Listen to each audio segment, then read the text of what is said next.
This podcast is a part of the Benview Network. You can find this and other podcasts like it at BenviewNetwork.com. This podcast often contains controversial or mature topics. You have been warned. You know, Papreeka, we've been on this planet for a long time, and I haven't seen a single lake, ocean, river, pond, estuary, sea. That's because there is no liquid water here, dumbass. Yeah, but what have I been using for the toilet this entire time? What? Yeah, you don't have an answer for that one, do you? Oh, we have the matter disintegrator on the spaceship. What are you talking about? I've been using that as our garbage disposal. Well, yeah, that's where I've been using the bathroom. Is that not what we're supposed to do? This isn't something they teach you in classes. This ship doesn't come with, like, an instruction manual, and if it did, I lost it. Well, like, it does, but the bathroom doesn't. Maybe it should. It doesn't want to assume anyone's mode of waste elimination. You know what does have a lot of information, but also zero instruction? Subnautica. No, wait. Before we talk about Subnautica... How do you use the bathroom? No. No. You don't just ask someone that. That's private. Yeah, I do. You brought up the matter. Go to space encyclopedias and look it up. I'm sure it's detailed heavily. There's already so many things I don't know about your race. Can you at least just give me this? No. This is one of the things I won't give you. Why were you asking me how you use the bathroom then? I meant more the area, not the function and mechanism of it. Okay, welcome everyone to Raygun Readers. Today we are talking about Subnautica. Subnautica, for anyone who does not know, is a game for the PC. I think possibly coming out on Xbox One. Also, important note. This is important. I got him into it. Yes, this is true. We're gonna review it as it is firmly a science fiction game. It is very much a science fiction game, and it is fantastic. We're going to give initial impressions, but we love the game. We're very excited about it, and it recently hit full release. So we wanted... Oh my gosh, can we talk about that too? Oh, sure. Because they did the release at Monterey Bay Aquarium. They did. And they had so many technical difficulties. It was kind of funny. It was a whole bunch of men in a room who couldn't figure out how to talk to a crowd of people. They can spend 5 years on an amazing survival horror game, but they can't live stream on Twitch. It's complicated. So yeah, first let's just talk a little bit about the history of the game. It's developed and published by Unknown Worlds Entertainment, so it's an indie venture. It's on Steam right now. As I said, I think it's going to be on Xbox One. There's plans for it anyway. And it was available in beta for a long time. Yes. It was in closed alpha around October 31st, 2014. Then on December 16th, 2014, it entered the open beta or early access, as you can see on Steam. I forget when we got into it. Wasn't it 2016? I think we picked it up. Because it was a couple years into the early access. It wasn't right away. Oh. Yeah, it was about a year ago. A little bit over a year ago. I want to say it was a while ago. Did we start playing it up here? Uh-huh, yeah. Okay. So we got into it kind of a decent way into development.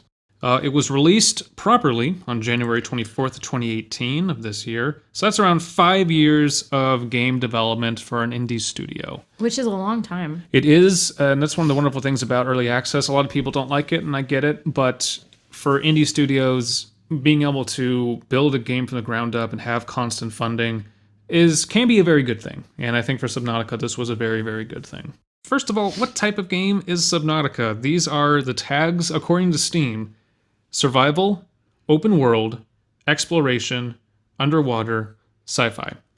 All of those are true. Horror is not on there.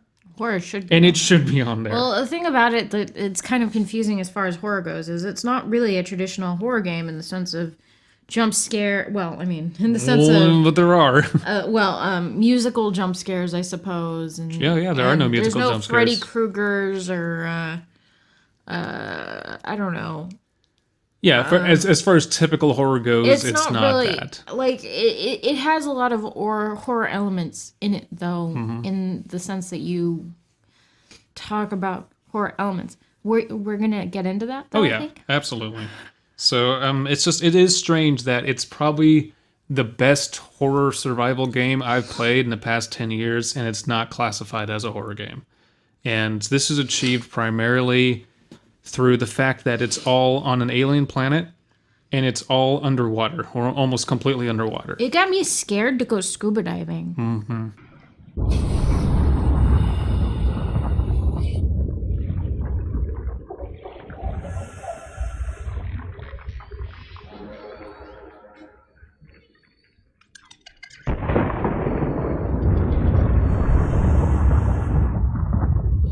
Like, okay, so this whole thing, when I first picked up this game, I thought, wow, this is beautiful. This is going to be so much fun. There's going to be so much to explore. Everything's really pretty. And all of that is true. But shut up. Point is that when you start playing, then you see in the distance that you can't see anything. And then you're like, holy shit, I want to go over there, but I don't want to go over there. Your field of vision, in the starting areas, it's pretty good. You're basically in shallow reefs. And even at night, there's a lot of bioluminescent fish around. It's your flashlight goes relatively far.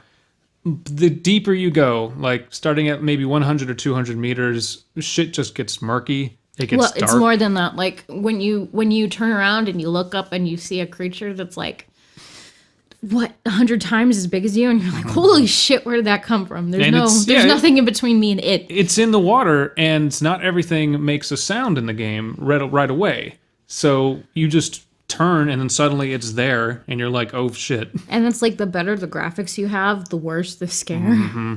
Absolutely. So let's just go over really briefly, just kind of like for the gamers and the audience, as I'm sure there are many. It's gameplay, features, and replayability. Gameplay is survival horror. It's first person. It is resource collection and exploration, and there's a little bit of base building in there, kind of base management. I think the only problem I really have with the game is there's a lot of frame rate drops that were not addressed in the beta and not addressed at full release. I have a pretty decent computer. I'm playing it on max settings, and getting in and out of bases or vehicles, there's a weird frame rate drop, like it's unavoidable, and I do wish they could like address that. Other than that, game is very solid. Like, I don't remember any glaring bugs, do you? There are a few bugs that scared me. Yeah, there's that too. Like those weird seagull bat things that just fly around. But yeah, it's got immense replayability. We purchased it twice. Well, I mean, it's really unfair to talk about the bugs, really, because I only played it in the beta. Mm-hmm. So I played it after full release, and that bug is still there. Or maybe just a lack of a feature, I suppose.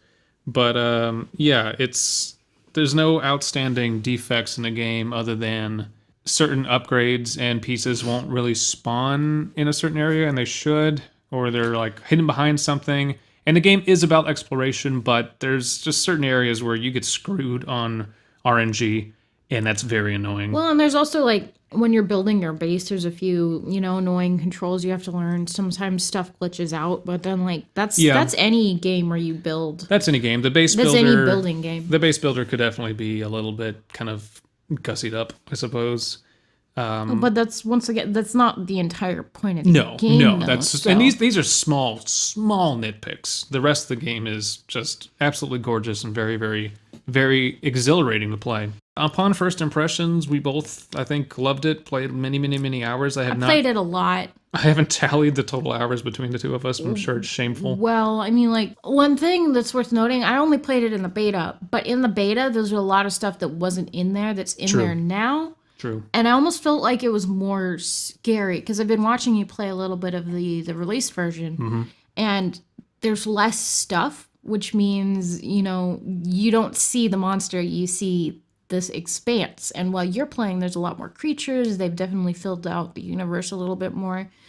So there's more, there's always something in front of you that's moving, playing, fighting. Those whale things and the little like shark dogs and and then there's a lot more, I think, flowers and other junk that you encounter, which makes the game more interesting, but also takes away from the horror element. I would say it only takes away from it a little bit because as they have fleshed out the map, which we'll talk about in a minute, it's more obvious that you need to go here, but you're also not entirely sure what you're going to meet there. So I think that element is still intact as far as the horror is.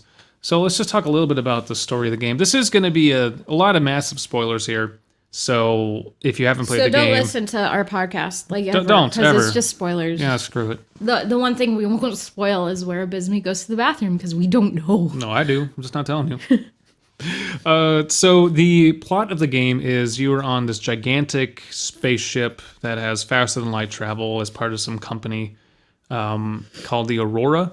And the Aurora gets shot down over an alien world that is almost entirely oceanic. And you survive via an escape pod, and you have almost no information. All you know is that you crashed. You don't know where your crewmates are. Most are presumed dead. Through the game, you get very small things, very small messages from people. Aurora, we're approaching the planet now. We have a landing site for you that's... well, it's better than the alternatives. We've sent you the coordinates. It'll take us a couple of days to align our orbit. We should be able to establish direct contact with you during that time. Then we're coming in to get you. Cross your fingers, the weather holds. Don't leave us waiting. Sunbeam out. And then wherever you go, it's like they're always gone. And you still haven't encountered anyone. No, I have not. I don't think you do. I really don't think you do. You're constantly finding people's, not their bodies, but the remains of where they were. And items that they left behind. You are basically reconstructing a survival kit and home base out of discarded parts of the Aurora. The Aurora is a fascinating set piece because it's this gigantic ship that is permanently like on fire.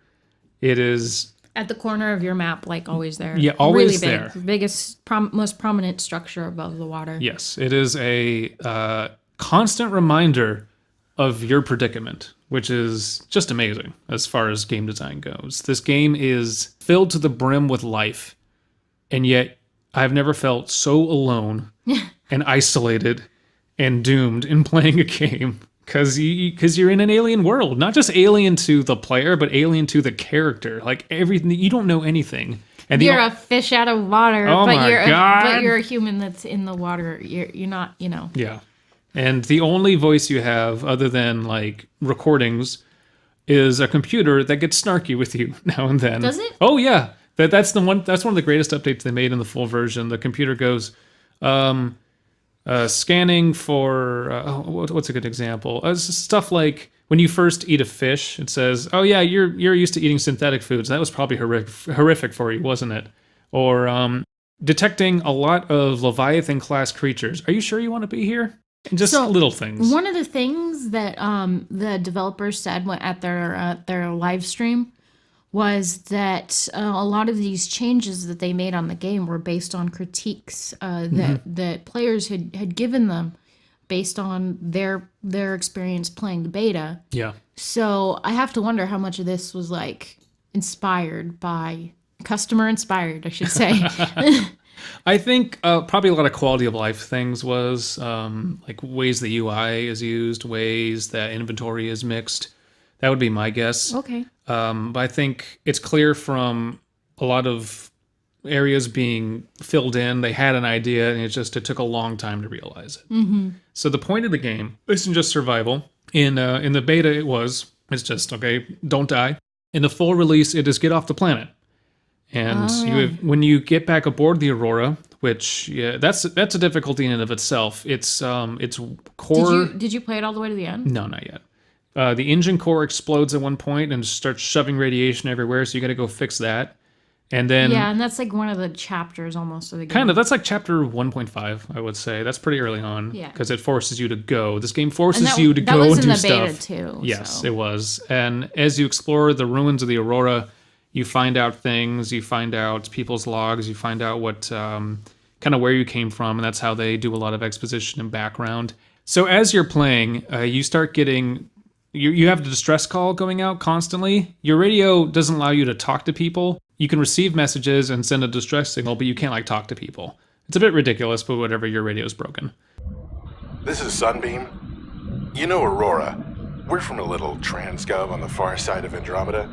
And we have a saying there. There's no bad without the good, no good without the bad. So eventually a ship does pick up your signal. And it says, okay, you meet us here. And then this giant laser gun built by they're called precursors, By the ancients. ancient aliens, shoot them out of the sky right in front of you. And it's brutal because you're like on a beach doing it. And it's at that point the game is telling you, you know what, you're on your own.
So then you go to the Aurora, you fix it, you walk around, and you find out plans to build it's a rocket ship, basically. It's like a small shuttle that gets you off the planet and gets you to the nearest phase gate to get out. That's how you win the game.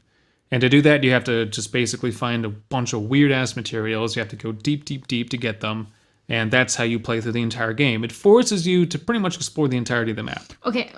I have a question, completely unrelated to any of that. Yes.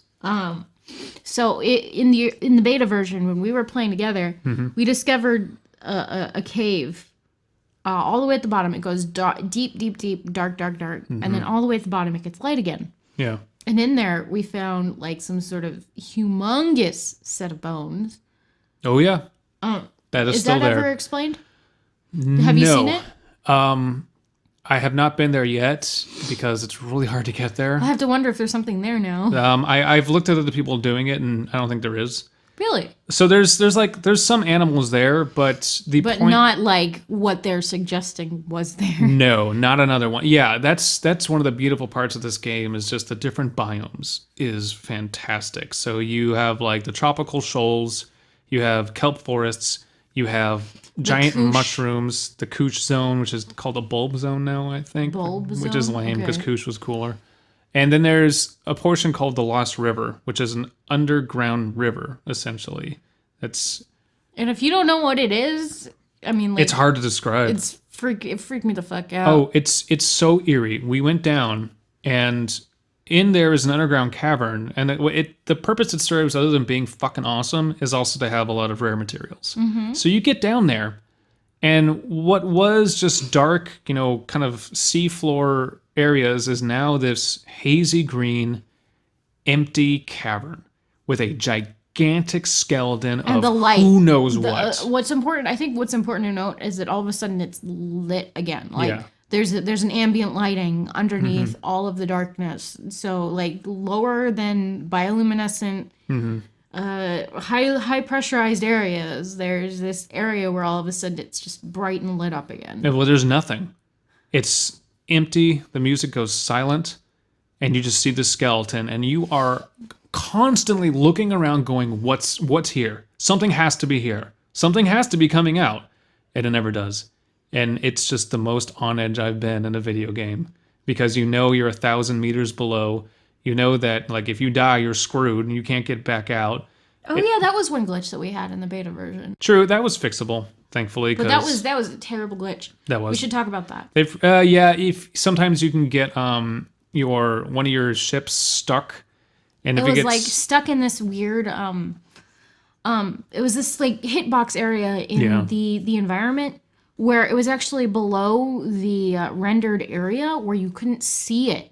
So we lost, what was it, the Seamoth? Yep, Seamoth. We lost the Seamoth below the terrain, but it was not, it was hitting something. It was bottoming out on something. Yeah.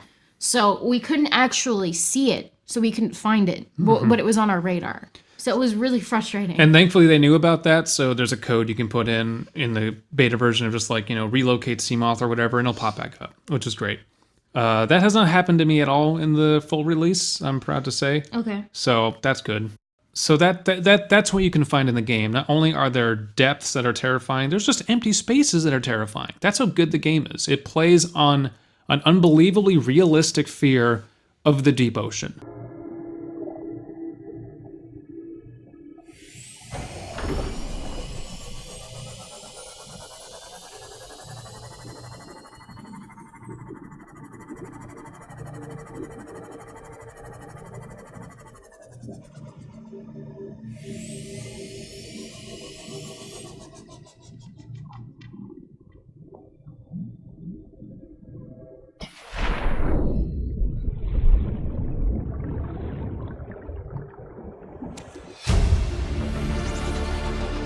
New blueprint acquired.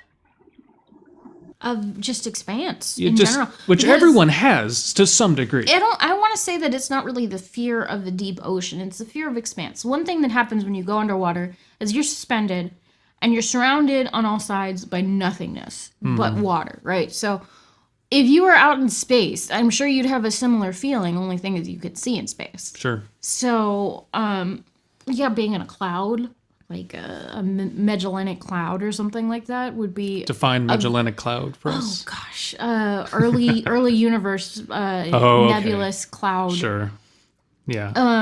I'm sure you'd have a similar feeling. You know what I'm saying? It's just the environment of Expanse, not necessarily being underwater, but just that innate primal fear. Because as humans, we are always on land, right? That's, evolutionarily speaking, in situations where we're not on land, I think we freak out. Oh, yeah. Oh, yeah. So... And what this does well is that even in the Expanse areas, the likelihood of there being something there that's big that can hurt you or hurt the ship you're in is like there's a high probability, but it's not constant. So it's never, I know if I go here, this is going to be here. There's only a few places like that. A lot of places there is no certainty, especially in the more advanced areas of the game. You're just constantly on guard. You're constantly checking your surroundings. And not only that, you're checking your food, your health, your oxygen, your energy, your fuel, everything. It's just so much to do. Well, yeah, no, it's a video game. Well, it's a survival game, and that's what makes it a challenge. It's beautiful, and it's fucking terrifying. We should talk about the creatures a bit.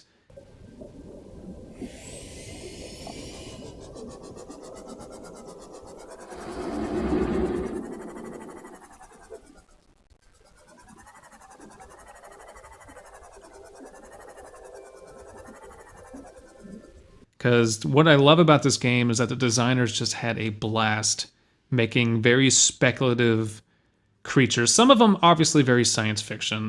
There's like ones that warp. They leave behind portals you can go through. There's others that are like almost ghostly in their appearance. Others that can basically mesmerize you with hypnosis and communicate you via telepathy. Really? Oh, yeah.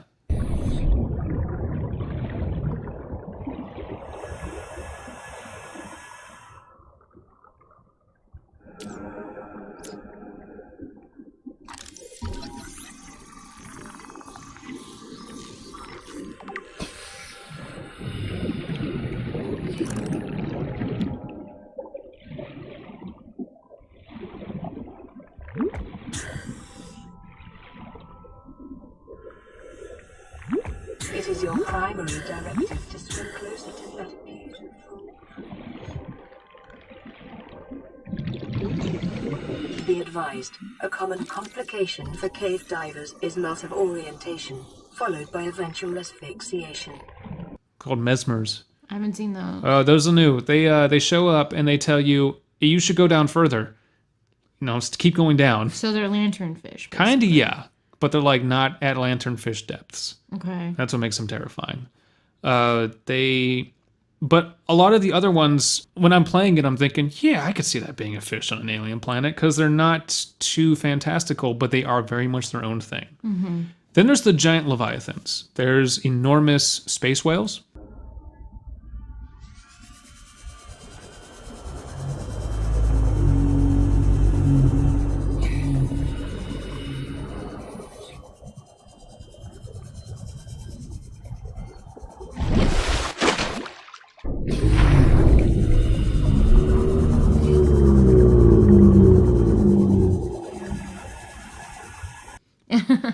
And those space whales, you hear them for pretty much most of the game. They are at, I think, about 50 to 100 meters, or like even away from 0 to 100 meters, and their bellows resonate throughout the game. And it's just very deep. It reverberates a lot. And when you first play the game, you're like, what the fuck is that sound? Yeah. Good Lord. And then you finally find them and you inch around them like 100 feet away. But they're actually pretty harmless. Oh, they are. It just takes you forever to work up the courage to get over to them because you're like, I don't know what's out here. What's going to hurt me? And then it turns out it's the small things that hurt you more than anything in the game. Oh, yeah. And if you go into the caves, there are those things that can shock you. Kamikaze, yeah. Oh, yeah. There's fish that fly out at you, basically. There's plants that will shoot barbs at you if you're outside of a ship. But for the most part, if you're in a ship, you're safe-ish. Now, when you get deeper... That's not true. No, it's not even true. Your ship will save you. No, and they have really upped the vulnerability of the submersibles just because things do attack you. There's the big ass electric eel things. Oh gosh, I remember those. Yeah, they're covered in like what look barbs. Like those are barbs. Conducting barbs. Yeah, conducting. They look like antenna or something, but yeah. There's reapers, which just those guys are the closest you'll get to a jump scare.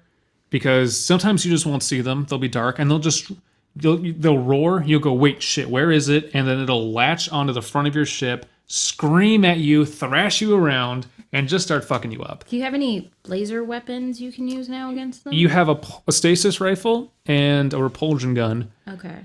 And torpedoes, but very, very, very few ways to actually kill anything. And they did that on purpose because they want you to survive, not just go out and kill everything. Because you can make infinite ammo. It just takes forever, right? But they don't want you to do that. They want you to actually like survive the planet, which I think is genius because it really adds an element of, goddamn, I can't kill anything. I am small. I am vulnerable. I got to get out of here. There are even bigger things than that. There's this weird Cthulhu-esque crab brain monsters.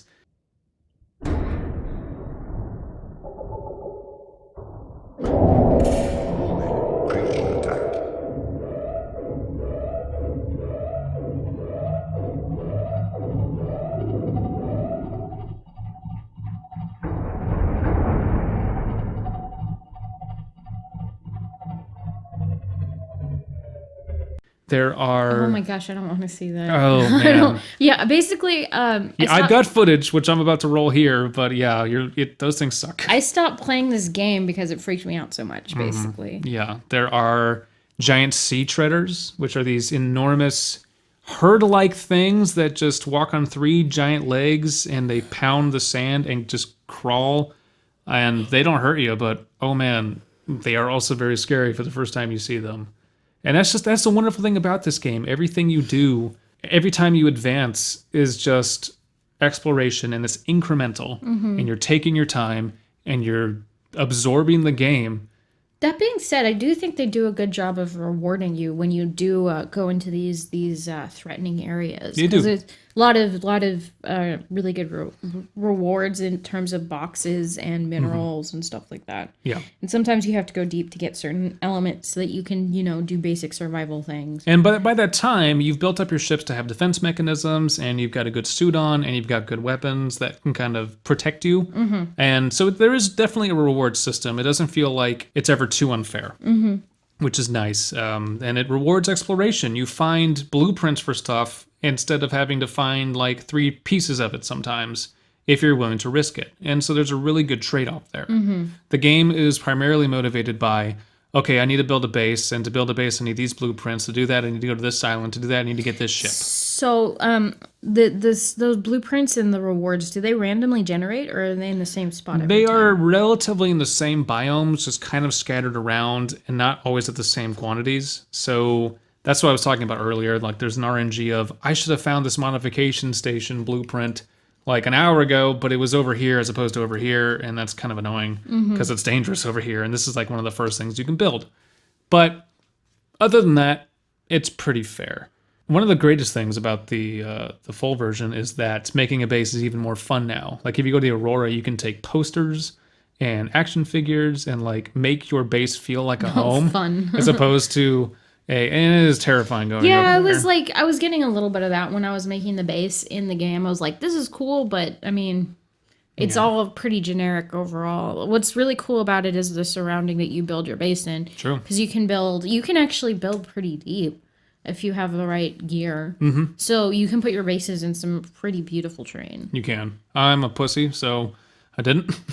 I built it pretty close to my own detriment because now whenever I send drones out, those stupid sawfish eat them. You can build more than one base, though. You know that. You can. It's just, I've already built it and I got a good setup going, so whatever. Whatever then. Oh, and you can grow kush and you can grow. Oh, yeah. I've got basically the 3 best food just growing continuously. This game is like Stardew Valley without people. Because you can do. And you're trying to get the hell out of Dodge. Well, it's more that you can do a lot of the basic stuff. So I want more games like this. I want more games that Have a story? and the great thing about the story, I'm glad you brought that up, is that the story is there. And there's stories under stories. There's little PDA things you can pick up that you can read if you want. You don't have to, but it really enriches the world because that's your only contact to humanity, is reading stuff that people have left and they're dead. That's all you have. The precursor aliens, like, all you know is what the computer tells you, which is virtually nothing because it can't even decipher half the crap it's looking at. So your only really exposure to people, other than the ones that get shot down trying to rescue you, are your dead crewmates. So you just read their lives, and reading the PDA entries when you scan a plant is fascinating. It's clear that people who like science fiction put so much work into speculating on what an alien world could look like. And this gets back to this idea I've been playing around in my head of, like, what is science fiction? Is it an aesthetic or is it a set of ideals? Yes. And, like... Both. It's kind of both, but it could be one or the other in certain situations. It could be. And when the two are married, that's when you get the most iconic stuff, I think. So, in this one, I feel like it's more of an aesthetic. Because yes. you have Yes. like you have effort into the world, you have effort to integrate the world into itself, so it's not just fantasy, right? You have a bunch of stuff that interacts with each other. You have devices that work. Yes. And they make sense in the world. It's not like, all of a sudden you have a magic wand, that does whatever you want. Although you kind of do. You have a fabricator that can combine titanium to make a bed really super easy.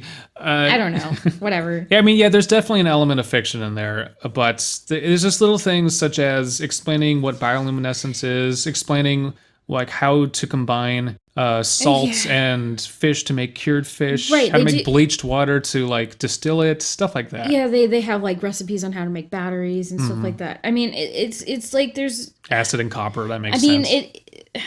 A lot of times in science fiction, right, you have convenient devices that help the world come into existence, and that's what they give you, right? They give you. Yes.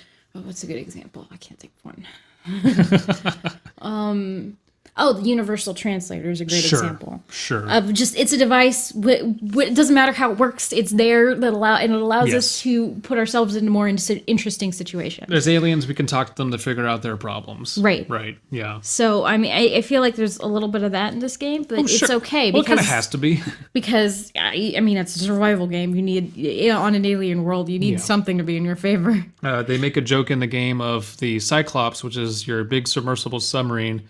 It says it's called the Cyclops because it can technically be manned by one person, but you'd be stupid and suicidal to only use any less than 3. And it's just like little bits of that everywhere. Oh, you get the prawn suit, which is a like kind of like a little exo armor thing to walk around in. When you build it, your computer tells you people who first use the prawn suit experience episodes of megalomania and invulnerability. Properly trained pilots take weeks to overcome this, so use your best self-discipline because you're the only one there. And it's just hilarious. Like, what training are you going to get? You just built this and you got to get off the planet. It has great humor, a lot of it dark, and that's just everything about this game just keeps you on edge. It's awesome. Yeah. And back to the sci-fi topic, I like that the world is fleshed out. I like that corners have not been cut. At least it doesn't look like any have been. I like that. There's so much I like about this game. It's just it encourages your imagination, and it To your detriment. to your detriment, yes, because curiosity definitely kills the cats in this if you're not careful. But it's so clear that someone wanted to craft a world based around an alien planet, and how an ecology could work based around like radiation and some ancient disease.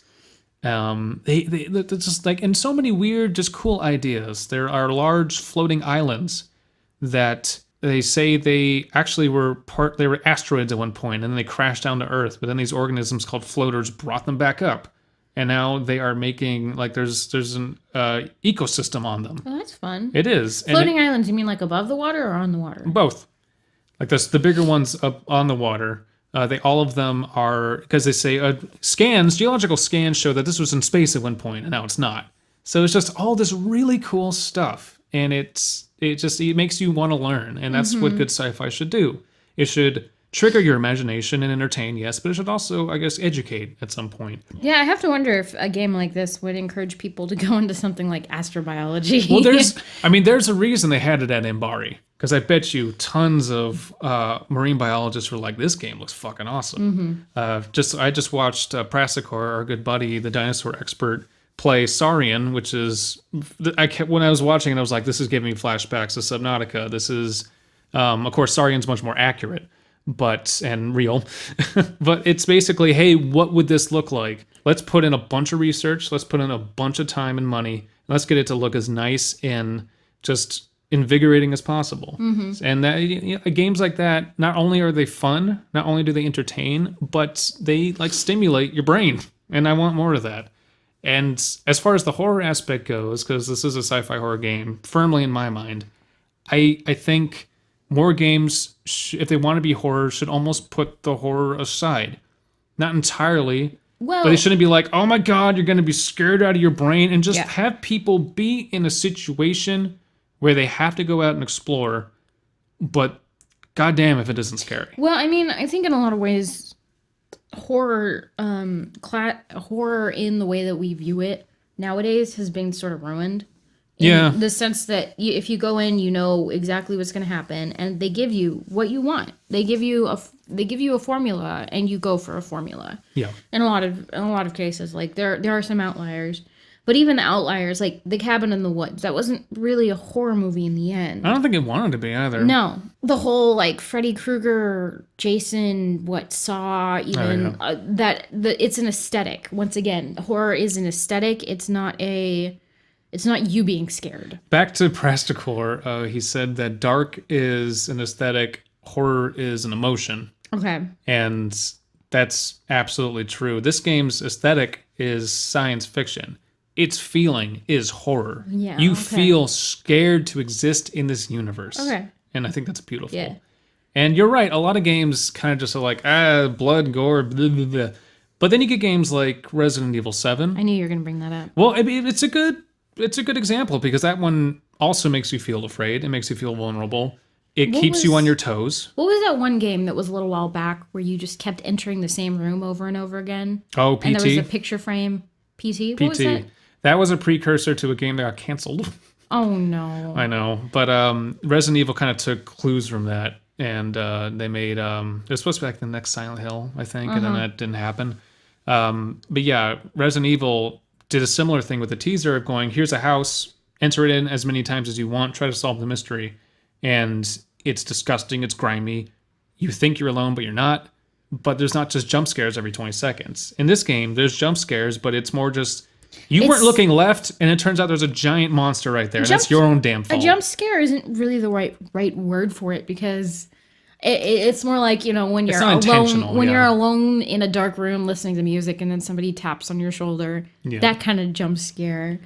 What do you call that? It's just situational. It's, you were looking, and if you're in a dark like wood or something, and you're looking around, and then you notice a beast. Let's just say it's a wolf. The wolf did not jump up at you. It did not howl. You just look, and suddenly it's there. There's no sting of music. It's just, oh shit, danger. And that's the best fight or flight reaction. That's the best fear as far as survival. Fight or flight reaction? Fight or flight? Okay. What did I say? I don't know what you said. I thought I heard flight or flight. So he would always run, basically. Yeah. Abysmii would always run. Abysmii always runs. That's why I carry a gun. It's not to shoot things. It's just to distract them. It's to shoot your partner so that you can get away. No, pretty much. I just have to outrun the bear. Or you. I don't have to outrun the bear. Right. Yeah, and that's the best part of this game. Everything that scares you is you usually know it's there. It's just, oh shit, what do I do? Or, oh crap, I didn't look left fast enough, and now it's after me. So, yeah, I mean, that's good horror. It's the realism of being in environments that are dangerous to you. Not so much an axe murderer with a creepy mask all the time. That's what this game does well. Yeah. Any parting thoughts on Subnautica? Oh, I gotta play it more. You do. I'm scared to play it. I have, I have to play a whole bunch of other things too. But it's a story, and the story. I don't know. It's a story based on exploration. You have to go find the chapters. They're not being given to you. It's more like, generally in games now, they give you the story, like they hand it to you on a platter. And for some reason, I don't appreciate that in video games.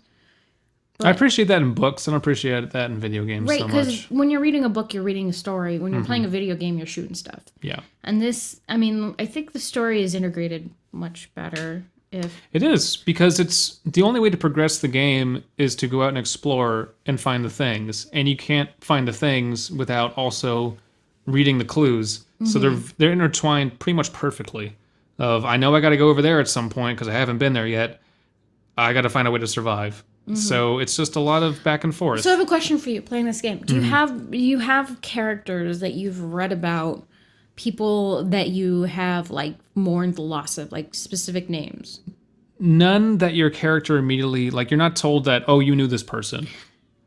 It's just... Okay. Well, it's more like, okay, you've been talking to Stella the entire time, and now Stella's dead because she was on the ship that crashed. No. You wake up, everything you hear, other than the people that try to communicate you via the ship that gets shot down, everything is people in the past. People who are already dead. Okay. And it's mournful, but you have to do it because you can't progress otherwise. Wow, that's a word. Eitherwise.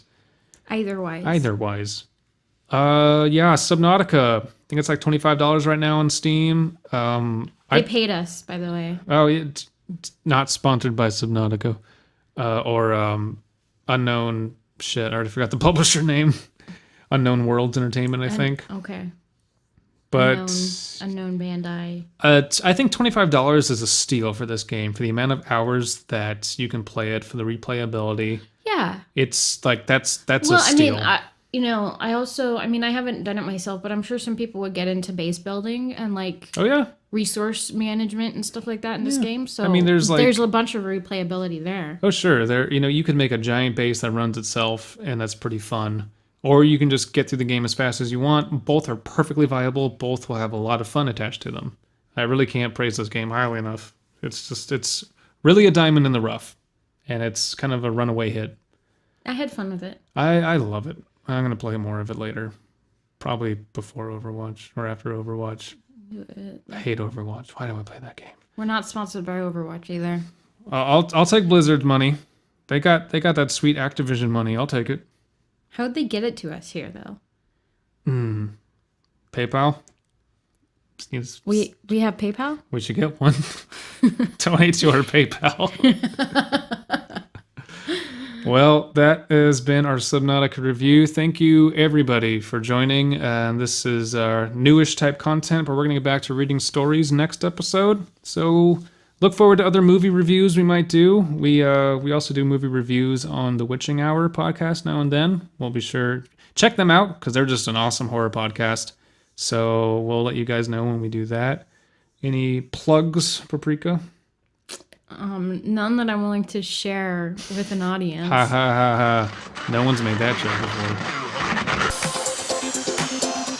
I'm Andrew from Nothing New, a remake podcast, and this is my hetero life mate, Justin. What up, Andrew, and what up, world? Nothing New is a remake podcast, plain and simple. Our mission statement is bringing film buffs together to talk cinema. So we pick a remake or reboot that we all watch and discuss it at length. Then we talk about the original film. I love movies! Me too, buddy. Check us out on BenviewNetwork.com or on iTunes. Nothing New, a remake podcast.